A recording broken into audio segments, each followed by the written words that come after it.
여러분, 예수님은 공생의 사역의 대부분을 갈릴리라는 지역에서 보내셨습니다. 그 중에 갈릴리 지역의 가버나움이라는 도시, 성읍에서 정말 많은 일을 하셨죠. 예를 들면 회당에서 율법을 가르치셨고, 그 중에 더러운 귀신 들린 자들을 고쳐주시기도 했습니다. 뿐만 아니라 베드로의 장모의 집이죠. 베드로의 장모의 집에 방문하셔서 그 여인이 앓던 열병을 고쳐주시기도 했습니다. 우리가 오늘 함께 나눌 본문은 그 베드로의 장모가 겪은 열병을 치유받은 사건, 그 바로 다음에 이어집니다. 우리가 본문을 보기에 앞서서 중요한 지점이 되는 한 구절을 먼저 좀 읽으면 좋겠는데요. 1장 32절에 이렇게 나와 있습니다. 마가복음 1장 32절 제가 읽어볼게요. 저물어 해 질 때에 모든 병자와 귀신 들린 자를 예수께 데려오니. 아멘. 베드로의 장모의 열병이 치유가 일어난 시점 바로 직후 성경의 저자인 마가는 이 시간을 아주 구체적으로 소개해주고 있어요. 저물어 해 질 때에. 이때 어떤 일이 벌어졌냐면 사람들이 득달같이 몰려들었다고 나와요. 예를 들면 병자들을 데리고 오거나 귀신 들린 자들을 데리고 와서 예수님 앞에 놓은 거죠. 여러분, 왜 이런 사람들, 아픈 사람들, 귀신 들린 사람들을 예수님 앞에 이렇게 내려놨을까요? 고쳐주시면 좋겠으니까. 예수님의 치유가 방금 전 일어난 베드로의 장모처럼, 그 치유 사건처럼 일어나면 좋으니까겠죠. 그런데 우리는 알고 있습니다. 이 시간적 의미가 오늘 본문과 이 마가복음 1장 기저에 전반적으로 강조되고 있다는 걸. 저물어 해 질 때에, 시간상 저문다, 이 하루가 갔다. 이 하루가 언제죠? 마가복음 1장을 보면 이날은 안식일이에요. 이 사람들이 왜 안식일에 끝날 즈음 병자들과 귀신 들린 자들을 데리고 왔을까요? 뭐에 저촉되니까? 율법에 저촉되니까. 율법에 저촉되는 걸 알고 있었기 때문에 해가 질 즈음 다음 날이 갈 때 사람들을 데려온 겁니다. 여러분, 이유정이란 작가 아세요? 작가 이유정 씨는 우리가 많이 봤던 응답하라 시리즈를 만들었고, 몇 해 전에 코로나 중에서도 아주 즐겁게 해주었던 슬기로운 의사생활이란 드라마를 만든 드라마 예능 작가입니다. 누군가가 이 이유정 작가에 대해 SNS에 글을 한번 올린 적이 있거든요. 제가 그걸 한번 발견하고 이 대목을 좀 발췌해 왔습니다. 자막을 제가 준비했는데요. 이렇게 한번 읽어볼게요. 이유정 작가는 호의만으로 굴러가는 세상을 말하고, 어떤 사람에게든 양면성이 존재하며 한없이 철이 없거나 한없이 이기적으로 보이는 사람에게도 내가 갖지 못한 장점이 있을 수 있다는 점을 강조하는 사람이다. 생각해 보니까 응답하라 시리즈 보신 분 계세요? 그 드라마 시리즈에서는 악역이 없어요. 그리고 슬기로운 의사생활이란 드라마 보신 분 계십니까? 여기에 등장하는 5명의 의사들은 저마다 좋은 학교, 좋은 전공, 많이 돈을 버는 아주 전문직의 사람들이지만 하나같이 어땠죠? 멍청하기도 하고 뭔가 사람 냄새가 나기도 하고 철이 없고 치명적인 약점이 있는 소위 양면성이 존재하는 사람들이었어요. 의사라는 철저한 직업 윤리도 있는데 저녁이 되면 서로 함께 맛있는 걸 먹으며 농담하고 서로 음악을 하며 좋은 시간을 보내는 이런 양면성을 이 이유정 작가는 드라마를 통해 우리에게 보여주었죠. 여러분, 이유정 작가의 작품에서 그리는 사람들의 양면성이 어떻게 보일까요? 긍정적으로 보이죠. 그렇죠. 사람은 누구에게나 긍정적인 양면성이 있다라는 걸 이유정 작가님은 이야기하고 싶은 것 같은데, 그런데 이 시점에서 우리가 한번 곰곰이 고민을 해보죠. 여러분에게도 양면성은 다 있을 거예요. 저에게도 양면성이 있죠. 그런데 우리가 겪는 양면성은 이유정 작가가 그리는 작품과 드라마에서 표현하는 양면성과 한 가지 차이점이 존재하는데 뭔지 아십니까? 아주 부정적이라는 점이에요. 한번 제가 예를 들어보죠. 제가 얼마 전 누군가를 평가할 때 이렇게 말한 적이 있습니다. 그 청년은 참 남의 말을 잘 듣고 수용을 잘한 것 같아. 근데 좀 우유부단해.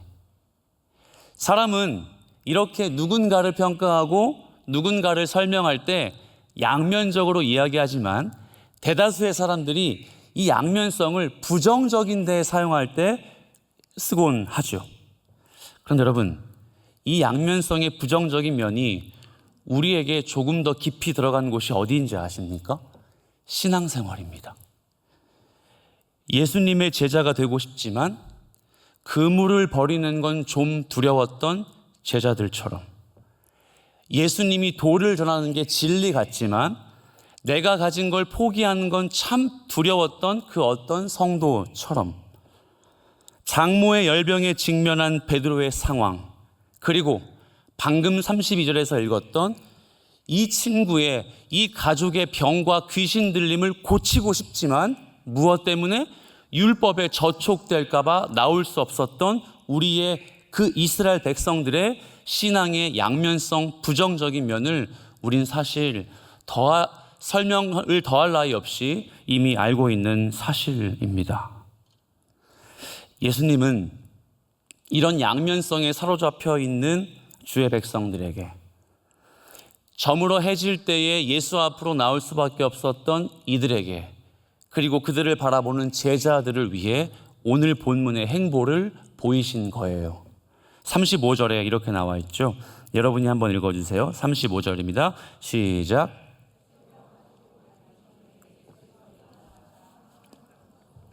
거기서 기도하시더니.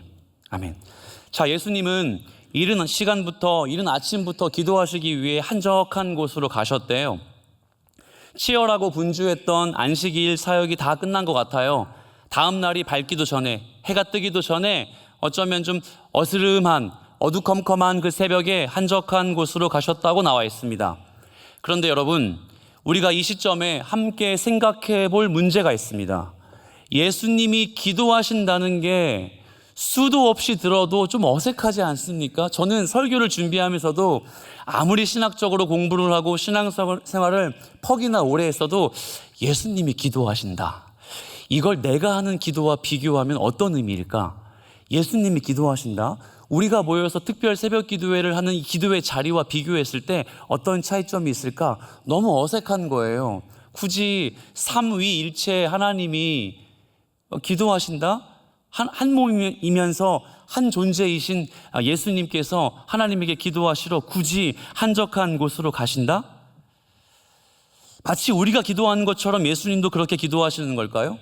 제가 질문을 드려보면 예수님은 뭘 놓고 기도하셨을까요? 우리처럼 주여 삼창하시고 기도하셨을까요? 전 여러분에게 어쩌면 이 본문에 중요한 대목이 되는 이 질문을 남기셔야 될 것 같아요. 예수님이 기도하셨다.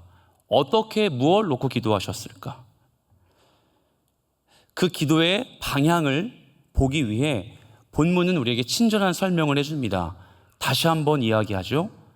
새벽 아직도 밝기 전에. 여러분 32절에서 시간에 대해서 배웠죠? 또 나와요. 35절이 되니까 특정한 이 시간을 이야기합니다. 새벽 아직도 밝기 전에. 시간으로 담아낸 신학적 표현이다 라고 성경의 학자들은 이걸 명명했어요. 시간으로 풀어낸 신학적 표현. 예수님께서 기도하시는 시간을 강조하는 것이죠. 여기서 잠깐 우리는, 그렇다면 예수님은 기도하는 이 행위, 기도하는 이 시간이 무엇만큼 중요하다는 걸 몸으로 표현하시는 걸까요? 귀신을 내쫓는 거, 말씀을 증거하는 거, 병자를 고치는 거, 모든 예수님의 사역과 통틀어 비교했을 때 기도는 전혀 밀리지 않는 거죠. 그만큼 중요하고 예수님의 사역에 아주 큰 비중을 차지하는 것은 분명한 사실입니다. 그런데 사랑하는 여러분, 예수님이 기도하시는 이 상황을 조금 더 깊이 들여다보면 이 예수님의 기도가, 오늘 본문의 제목이 뭔지 아십니까? 임무 수행이거든요. 예수님의 사명 감당의 뉘앙스가 무엇인지 더 깊이 이해할 수 있습니다. 시간은 새벽 아직도 밝기 전에라고 했습니다. 그럼 장소는 어디였을까요? 한적한 곳이었어요. 여러분은 한적한 곳에서 기도하셔요? 한적한 곳에서 기도하는 게 좀 편하십니까? 이렇게 본당에 나와서 여러분의 자리에서 기도하시는 게 좀 편하십니까? 제가 이 질문을 드리는 건 우리가 알고 있는 한적한 곳과는 좀 다른 뉘앙스로 본문 헬라어의 단어가 사용되었기 때문이죠. 여기에서 한적한 곳이란 단어는 헬라어 에레모스입니다. 헬라어 에레모스가 어떤 단어냐? 제가 성경을 좀 소개해 드리겠습니다. 마가복음 1장 4절입니다. 마가복음 1장 4절. 자, 함께 읽어보죠. 시작. 세례 요한이 광야에 이르러 죄 사함을 받게 하는 회개의 세례를 전파하니. 이 마가복음 1장 4절에도 방금 우리가 35절에 읽었던 에레모스가 동일하게 사용되었는데 그 단어가 뭘까요? 광야입니다. 어디라고요? 광야.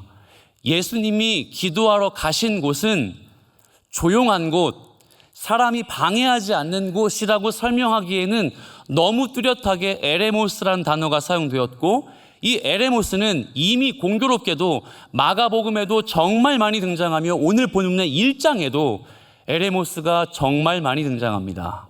어디였기 때문이죠? 광야였습니다. 베드로의 집에서 나오신 예수님께서 향하신 한적한 곳은 광야였습니다. 그렇습니다. 세례 요한이 복음을 외쳤던 그 동일한 광야인지 그 지명인지는 사실 알 수 없지만 예수님은 지금 광야와 같은 곳에 가셔서 기도하십니다. 그러면 여러분, 광야가 어떤 곳이죠? 전 아직 광야를 가본 적은 없습니다. 얼마 전 그 몽골의 단기 선교를 다녀올 때, 수년 전이죠. 비행기에서 바라봤을 때 고비 사막이 보이더라고요. 아, 광야는 저런 곳이구나. 그냥 온통 갈색이고 그냥 온통 초록색은 눈에 보이지 않는 그냥 아주 건조하고 덥고 딱딱한 곳이구나 같은 느낌만 존재해요. 여러분, 광야는 어떤 곳일까요? 마가복음 1장 5절에 보면 광야에 대한 설명이 나오죠. 여러분 한번 읽어주시겠습니까? 시작.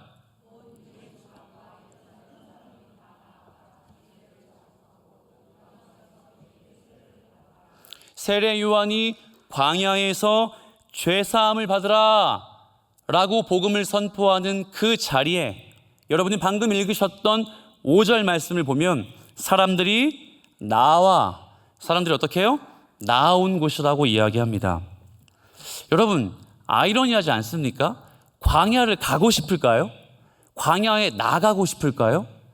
어쩌면 우리의 본성은 광야이기보다는 초목이나 나의 마음을 좀 따뜻하게 해줄 수 있는 곳, 아주 비옥한 곳으로 갈 수 있는 게 우리의 본성 아닙니까? 근데 이들은 왜 광야에 나왔을까요? 여러분이 본문을 이해하기 위해서 이들이 생각하는 광야와 우리가 생각하는 광야의 괴리감을 좁힐 수 있어야 돼요.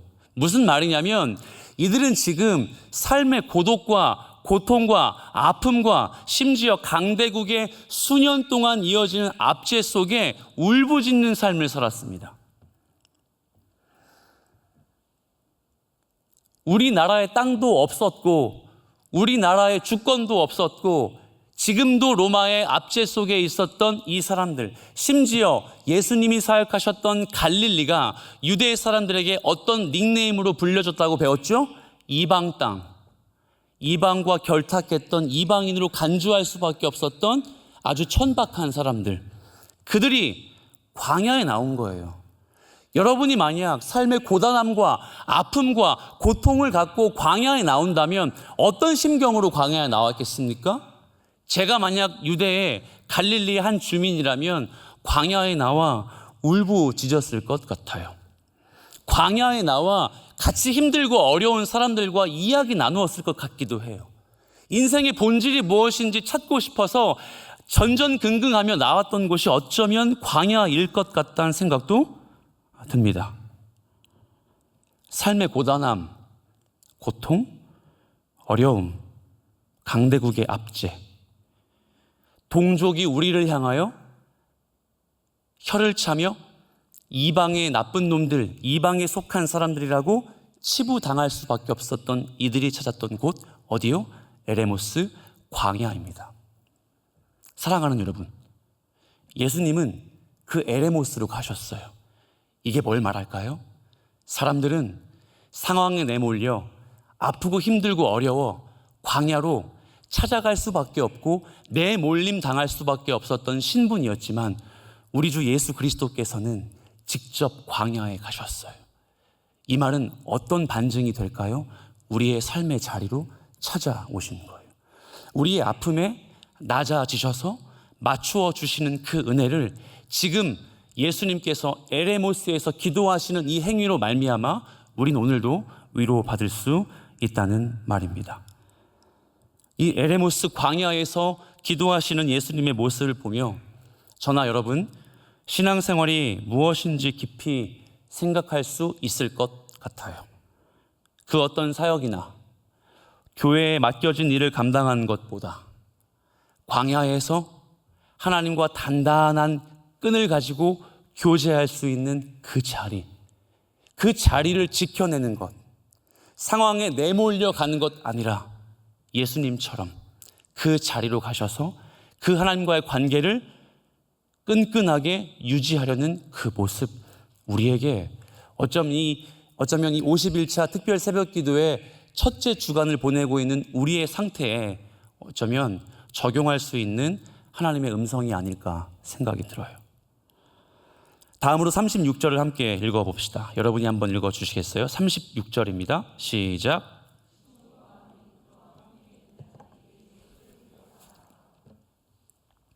날이 밝았어요. 아침이 됐고요. 제자들이 눈을 떠 보니까 예수님이 보이지 않는 거예요. 주변을 살펴 찾아도 예수님은 온데간데 없이 사라졌어요. 자, 이 시점에서 제자들의 심정을 한번 공감해 봅시다. 우리가 제자들이라면 어땠을까요? 예수님 어디 가셨구나, 금방 오시겠지 했을까요? 제가 제자였다면 예수님이 지금 안 계셔서 불안했을 것 같아요. 아마도 이들은 예수님의 능력, 예수님의 기적을 불과 몇 시간 전에 봤습니다. 몇 시간 혹 하루 전에 예수님의 그 어마무시한 능력을 보고 이렇게 상상했을지 몰라요. 야, 이제 예수님의 진가를 갈릴리 사람들이 다 알겠구나. 이제 예수님이 우리를 위해 오신 진정한 주인이라는 사실을 다 알게 될 거야. 그런데 눈을 떠보니 예수님이 계셔요? 안 계시는 거죠. 예수님을 발견할 수가 없었어요. 그래서 얼마나 불안했고 얼마나 다급했겠습니까? 빨리 예수님이 오셔야 하는데. 그런 초조함을 36절에서 반영하고 있죠. 뒤를 따라가. 어떻게 생각이 드세요? 얘들아, 예수님 찾아보자. 넌 동쪽으로 가, 나 남쪽으로 갈게. 자, 시작. 이런 느낌처럼 보이십니까? 여기에 뒤를 따라가라는 동사를 보면 카타디오코입니다. 한번 좀 잘 보세요. 카타라는 단어와 디오코란 단어가 합성된 단어예요. 두 개의 단어가. 그런데 이 디오코란 단어가 복음서에 정말 많이 사용되는데 언제인지 아세요? 예수님이 박해당할 때예요. 뭐라고요? 이 디오코란 단어가요, 예수님을 박해하다, 예수님이 핍박당하다 라는 본문에서 사용되었던 동사입니다. 그게 오늘 한글 개역 개정 성경으로 뒤를 따라가에 사용되었단 말이에요. 그러니까 이들이 지금 예수를 따라가는 행위는 긍정적으로 보이십니까? 부정적으로 간주해야 될까요? 후자죠. 그러면 그 부정적인 마음이 우리는 어떻게 해석할 수 있을까요? 37절에 이렇게 나와 있습니다. 제가 한번 화법을 바꿔볼게요. 예수님, 지금 여기서 뭐 하시는 겁니까? 빨리 같이 가시죠. 저기 보십시오. 사람들이요, 예수님 지금 엄청 찾고 있어요. 빨리 가셔야 됩니다. 이 어조가 느껴지시죠? 37절에서 제자들의 음성에 그 다급함이 충분히 묻어나 있습니다. 그들은 지금 당장 예수님을 데리고 모시고 어디를 가야 했을까요? 베드로의 장모의 집이에요. 거기 가면 어떤 일이 일어나니까? 사람들이 예수님의 기적을 다 볼 수 있으니까. 그런데 자세히 보면 마가복음의 저자는 지금 예수님, 사람들이 예수님을 찾아요, 찾고 있어요 라는 단어를 통해서 우리에게 무언가 또 말씀하고 싶으신 것 같아요. 헬라어 단어가 너무 많이 나와서 죄송합니다. 어려우실 수 있지만 그 단어 기억하지 마시고 한번 보십시오. 여기에 찾다라는 단어는 제테오입니다. 찾다. 여러분, 물건을 잃어버리거나 혹은 사람을 만나고 싶은데 너무 많은 사람들이 있어서 그 사람을 찾기에 시간이 좀 걸리는 것처럼 우리가 늘 겪곤 하죠. 그런데 여기에 찾다를 제가 한번 설명해 드린다면 마가복음 8장 11절입니다. 바리새인들이 나와서 예수를 힐난하여 그를 시험하여 하늘로부터 오는 표적을 구하거늘. 표적을 구하다의 이 구하다, 표적을 구하다의 동사가 바로 제테오입니다. 사람들은 예수님 따위는 안중에도 없었어요. 오직 무엇만? 예수님이 행하시는 일만, 예수님의 능력만 그들의 관심사였던 거예요. 그뿐 아닙니다. 11장 18절은 이렇게 나와 있어요. 자, 이번엔 여러분이 한번 읽어주세요. 11장 18절 시작.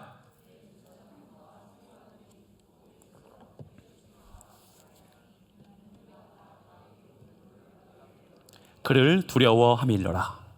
아멘. 잠시 11장 18절을 보시면 죽일까 하고 꾀하다, 이 단어가 예수님 찾다의 단어와 똑같습니다. 바리새인들이나 유대의 지도자들이나 심지어 본문의 제자들까지 예수님을 향한 마음의 결이 같다, 다르다? 같아요. 놀랍지 않습니까? 예수님 힐난하여 죽이고자 하는 서기관 바리새인들이나 예수님을 믿지 않지만 그의 능력을 구하는 청중들이나 심지어 누구들이요? 제자들의 심경이 이들과 같다는 말입니다. 사랑하는 여러분, 여러분은 애타게 예수님을 찾고 구할 때가 주로 언제입니까? 본문의 말씀을 묵상하며 우리가 스스로 주님을 찾을 때가 언제인지, 내가 스스로 주여 부르짖으며 예수님을 찾을 때가 언제인지 우리 한번 신앙의 양심으로 그때를 돌이켜봤으면 좋겠습니다. 우리가 주님을 찾는 게 표적을 구하는 바리새인과 분명 다른지, 우리가 주님을 찾는 게 신앙의 양심상 예수님을 죽이고자 그 방도를 찾았던 유대의 지도자들과는 분명 다른 것인지 우리 함께 고민해 보면 좋겠습니다. 저는 돌이켜보면 이 모습에서 자유롭지 못한 것 같아요. 내가 정말 필요한 부분에 예수님을 찾았던 것 같고, 내가 정말 이루고 싶은 내 삶의 목적 때문에 예수님을 동원시킨 것 같았기 때문입니다. 그게 심지어 어떤 곳에서도요, 사역에서도요. 사역적인 이름으로 포장을 했지만 여전히 저는 예수님의 능력을 구하고 표적을 구하는 그 바리새인과 서기관들과 다르지 않다는 걸 깨닫게 되었습니다. 그 예수님께서 제자들을 위해, 제자들의 그 반응에 이렇게 응답하시죠. 38절입니다. 자, 38절 함께 읽죠. 시작. 이르시되 우리가 다른 가까운 마을들로 가자. 거기서도 전도하리니 내가 이를 위하여 왔노라 하시고. 아멘. 예수님은 사람들의 인기와 명성을 피해 얘들아, 제자들아, 다른 마을로 가자라고 말씀하셨습니다. 그곳은 베드로의 장모의 집도 아니었고 가버나움의 회당도 아니었어요. 그곳은 정말 제3구역이었던 것 같아요. 한 번도 가보지 못했던 그 어떤 지역이었던 것 같습니다. 성경은 그곳이 어떤 지명이었는지 이야기하지는 않습니다. 하지만 오늘 이 38절의 예수님의 뉘앙스를 한번 우리가 점검해 보면 좋겠는 것은 이르시되 우리가 다른 가까운 마을들로 가자. 거기서도 전도하리니 내가 이를 위하여. 예수님은 이를 위하여 오셨다고 한 번 더 강조하십니다. 여러분에게 축원하고 싶은 건 예수님은 우리에게 이를 위하여 오셨습니다. 우리에게 일을 행하시기 위하여 오셨어요. 그럼 그게 뭘까요?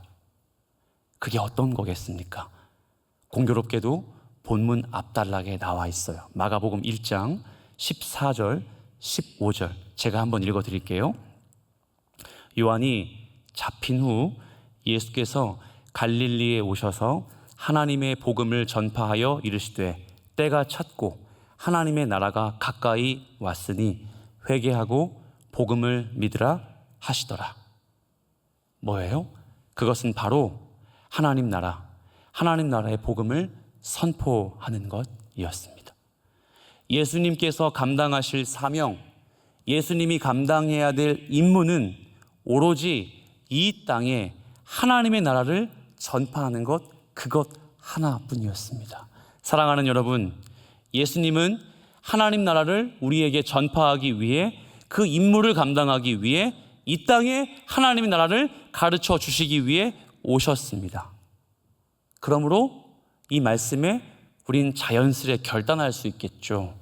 하나님, 세상의 기준과 잣대로 예수 그리스도를 구하지 않겠습니다. 오로지 예수님이 이를 위하여 오신 목적 그대로 하나님 나라의 관점과 하나님 나라의 복음의 시각을 가지고 내 일상을 보내겠습니다 라고 결단할 수 있어야 돼요. 그런데 놀라운 것은, 재미있는 것은 이렇게 말씀하시고 예수님이 어떻게 하신지 아세요? 39절을 읽지 않겠지만 한번 눈으로 여러분의 성경과 스마트폰을 확인해 보십시오. 39절에서 예수님은 색다른 다른 행동을 하지 않으셨어요. 어떻게 하셨냐면 여전히 앞서와 똑같이 복음을 드러내시고 병자를 고치시고 귀신 들린 자를 치유하셨어요. 앞에서 가버나움에서 베드로의 장모의 집에서 하신 일과 같아요, 달라요? 같아요. 전 이해할 수 없었어요. 여러분 이해가 되십니까? 어차피 똑같은 거 하실 건데, 어차피 똑같은 일 벌이실 건데 왜 굳이 가버나움이 아니라 다른 곳으로 가자고 예수님께서 말씀하셨을까? 오늘 본문의 결론입니다. 지난 안식일에 가버나움에서 하셨던 것처럼, 그리고 베드로의 집에서 기적을 베푸셨던 것처럼 동일하게 이곳에서 39절 말씀과 같이 하신 예수님의 마음이 어디에 있었을까요? 너무 가버나움이 질려버려서 그랬을까요? 자신을 반대하는 세력이 너무 많아져서, 바리새인 서기관들이 많아져서 예수님이 피하신 거였을까요? 아니요. 그 이유가 바로 제자들 때문입니다. 여러분 아시겠어요?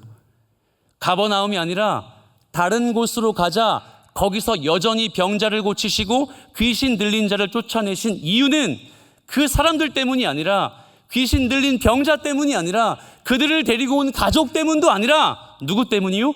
제자들 때문이라는 걸 알 수 있습니다. 왜요? 얘들아, 우리가, 너희들과 내가 다른 곳으로 가자. 여러분, 지금 예수님의 시선은 오로지 제자들에게만 머물러 있습니다. 제자들에게만 집중되어 있습니다. 제자들과 함께 하셔서 이 일을 직접 행하시는 겁니다. 하나님의 나라를 전파하는 사명, 복음을 선포하는 임무, 그 임무의 수행, 누구 때문에요? 제자들 때문에 지금 이 일을 벌이시는 거예요. 사랑하는 여러분, 예수님은 지금 오늘 우리에게도 동일한 음성으로 말씀하시는 것 같아요. 베드로와 안드레, 야고보와 요한에게 그 사명의 자리로 초대하셔서 지금껏 계속 병자를 고치시고 귀신을 쫓으시고 회당에서 말씀을 가르치시고 기적을 베푸시는 이유와 목적은 단지 그들을 하나님 나라의 사명자로 세우기 위한 것이었습니다. 그렇다면 본문 전체를 다시 한번 짚어볼까요? 예수님께서 한적한 곳을 택하시는 이유, 제자들 때문이었죠. 이른 새벽부터 하나님과의 교제의 시간을 구별하신 이유, 하나님과 서먹해서 기도 시간 안 지켜서? 아니에요. 제자들 때문이었습니다. 생각해 보세요. 꼭 그 시간에 예수님이 하나님과 하는 교제가 유일했을까요? 예수님은 그렇지 않습니다. 시시때때로 하나님과 교제했고 하나님과 공감하셨고 이미 한 분이신 하나님과 완벽한 교제를 이루시는 분이 왜 하필 새벽 아직도 밝기 전에 에레모스 광야에 가셔서 기도하셨을까요? 제자들 때문입니다. 수많은 기적과 수많은 가르침 속에서도 예수님이 이 땅에 오신 목적을 지금 이 순간도 전혀 알아듣지 못하는 제자들 때문이었습니다. 여전히 예수님은 인기와 명성으로 인해 좀 더 쓰임 받기를 원했고 예수님의 능력이 우리의 지경을 넓혀주기를 바랬던 그 제자들 때문에 예수님은 지금 자신의 행동, 언어로 그리스도의 사명을, 임무를 수행하고 계시는 겁니다. 말씀을 정리하죠. 사랑하는 그리스도의 제자인 여러분, 사랑하는 부르심을 받고 교회 공동체로 살아가는 제자인 여러분, 이 예수님의 마음이 우리 모두에게도 전달되기를 축복합니다. 예수님의 임무 수행은요, 결국 제자들 때문이고 우리 때문입니다. 낮아지셔서 우리에게 맞추어 주시는 그 이유와 목적이 우리 때문입니다. 그러므로 우리는, 저와 여러분은 세상의 잣대로 복음과 하나님 나라를 찾는 습관에서 다시 한번 벗어나야 합니다. 혹은 복음을 드러내는 그 일이, 하나님 나라를 추구하는 그 삶이 나는 아닐 거야, 제자들, 소수의 구별된 신앙생활 퍽 좀 하는 그런 사람들 때문일 거야 라고 속삭이지 마십시오. 예수님의 임무 수행은 이 자리에 모인 그리스도의 복음으로 인하여 낮아지셔서 맞추어 주신 그 은혜의 방편을 혜택받은 우리 모두 제자들을 위하여 하신 하나님의 은혜가 됩니다. 그러므로 이제 세상에서, 일상에서 그 임무 수행을 계승받는, 그 그리스도의 임무 수행을 쫓아가는 제자의 신분 되시길 살아계신 우리 구주 예수 그리스도의 이름으로 축복합니다. 아멘. 우리 함께 말씀을 기억하며 말씀하시면 이란 찬양을 함께 결단하고 부르며 또 기도하며 예배를 폐하겠습니다.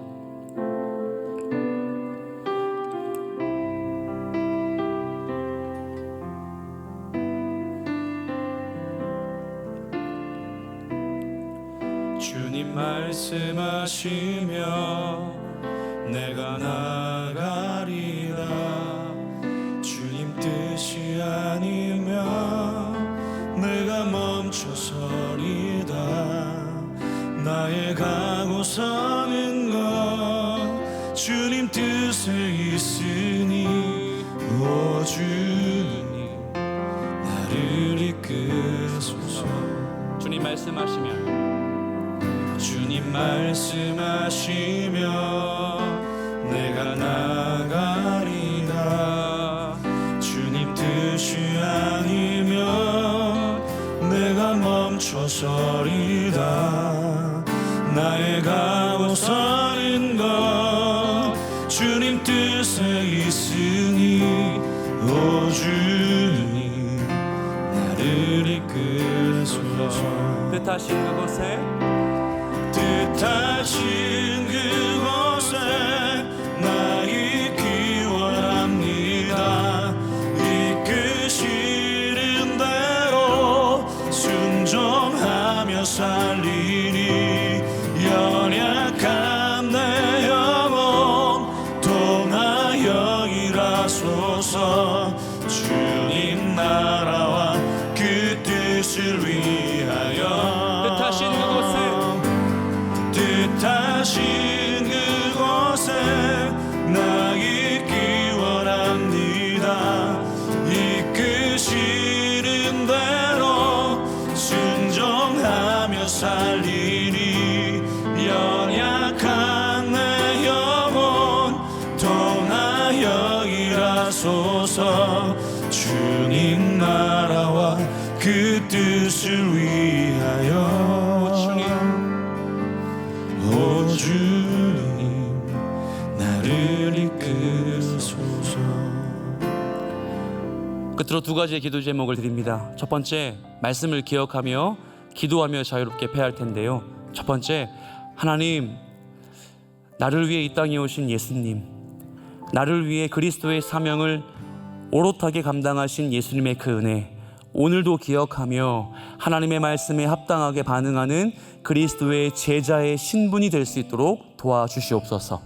두 번째로, 우리 내일 또 이어지는 50일자 특별 새벽 기도회, 하나님 하루하루 깨어 기도할 때 주님 우리를 만나주시고 낮아주셔서 맞추어 주시는 그 은혜를 하루마다 감격하며 하루마다 은혜 누릴 수 있도록 함께하여 주시옵소서. 함께 말씀을 기억하며 여러분의 결단을 담아 주여 부르짖고 자유롭게 기도하며 패하도록 하겠습니다. 주여. 하나님 아버지 은혜와 사랑을 감사합니다.